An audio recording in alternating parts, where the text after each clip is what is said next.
Bueno, me encuentro aquí en la ciudad de Río de Janeiro con el escritor y uno de los actores de la película Ciudades de Papel, John, Nat. Hola, ¿cómo están?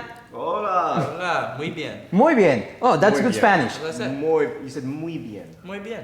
That's better. Muy bien. Muy bien. Estamos muy bien. We're all good. So we're here for this movie. It's your new project, a great book for teenagers, for young adults. But we see a movie with a lot of things together. It's a road movie. It's a coming-of-age movie. When you wrote it, what was on your mind? What you wanted to accomplish? Well, I didn't think of genre back then. Yeah. Like, one of the things I really like about the movie that Jake Schreier, the director, made is that, you know, it's a romance and a comedy and a mystery and a drama, and it doesn't have to be just one thing. But when I was writing it, I just really wanted to write a story about a young man who is stuck in his own ways, and he thinks that he can find salvation in this girl, but because he is putting her on a pedestal, because he is imagining her as more than a person, he's not seeing her at all. He thinks he's doing her a favor by romanticizing her, but in the end it's very destructive. And so that was really the beginning of the story for me. For you, when you read the novel or you read the script, what was on your mind? I just fell in love with the novel when I read it when we were shooting Fault in Our Stars. It was my favorite of John's books and that I'd read, and I was just desperate to be part of it. And then 3 months later, I got a call from the producer saying, "Hey, do you want to be a part of paper?" I was like, "Yes." Of course. The title, you know. And since then, you know, I've just been obsessed with it, like Quinn's obsessed with Margot.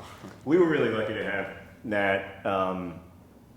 You know, there was never a Paper Towns movie where Nat wasn't Q, and so even during the writing of the script, the whole process, Nat got to be part of it, and that meant so much to the story, I think. Did you have a say in like choosing who was going to be on the characters, or you had someone in mind? I mean, certainly when Before I was... embarking, like say in the movie, like before they told you, okay, let's do the movie. Do you have someone in mind? In my head, like when I think about like teenage characters, now they're all like 35, you know. So I think about like Drew Barrymore when I think about like teen movies because I'm old. You're older. Yeah, that's older. So I think you know, I didn't have a lot of say. You know, I definitely wanted Nat to play Q because I knew Nat, but I don't know a lot about young actors. But I was really impressed when I saw the audition tapes with everyone in the cast. I thought Justice and Austin, who play Radar and Ben, were great together and great with Nat. And then Cara Delevingne, I think, blew everyone away in her audition. She just I fell in love amazing. last night watching the movie with her. Yeah, she was great. Yeah, she's so talented. And how was to work with her? Because we've heard a lot of things about her. How was it here on Yeah, set? I mean, I think she's a wonderful actress. You know, I think I didn't come in to the movie with the preconceived notions. For some reason, I was the only person in the entire world who hadn't heard of her when she came in. But you know, she's just a really good actress, a really good person, and it was. She's very spontaneous and free, which is something that I love in actors. You know, not like people who plan it out in their bedroom the night before and then kind of do their thing. You know, she's like more open to play, and that's my favorite kind of stuff. That's nice. She's also, I mean, you know, Margot Spiegelman, the character she plays, like that last name Spiegelman means mirror man in German, and you know, people look at Margot and they don't see Margot, they see a mirror, they see a reflection of themselves. And I think that's true of Cara too. I mean, I think we look at these two-dimensional images of Cara, or we look at her Instagram and we think we can make these broad conclusions about her, but in fact she's an incredibly complex person and very sensitive, very, very deep thinking and smart, and I'm just thought she did an amazing job. And I think that plays an interesting character in the movie because that's what's happened. Yeah. We reflect whatever we want to think in someone else, like it's our opinion and our decision to be whoever we want to be.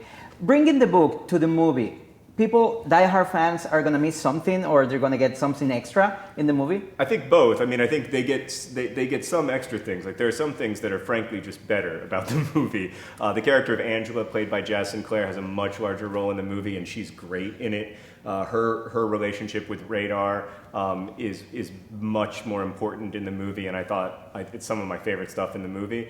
I mean, I think the things that fans will miss, hopefully we found other ways to put them into the movie. Obviously, you have a much shorter period of time. It takes like a day or two to read a book.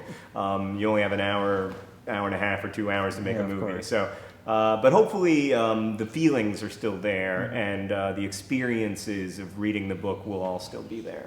What did you get from Quentin? What are you going to take with you from him? I think I really loved how his relationship with his friends. I just thought that was so powerful in the book, and then it became a really powerful thing. During the movie, I became so close with Austin and Justice. It's one of those things where the movie became real. We really did become super close friends. So I'm taking away a lot of friends from that movie. And when the movie ended, I kind of didn't want to let go of Quentin. It was I loved him so much. I loved being him. Just something kind of innocent and pure about him. That's something else about this movie. This is a movie about friendship, about pals. So it's great. Can you say Ciudades de Papel, the name of the title in Spanish? I'm going to kill it. Ready? Yeah. Ciudades de Papel. De. Ciudades de Papel. For somebody who bosses me around about Spanish so much. De Papel? De Papel. De, I know. Ciudades Can you de believe Papel. that? Can you believe that? Can you believe that?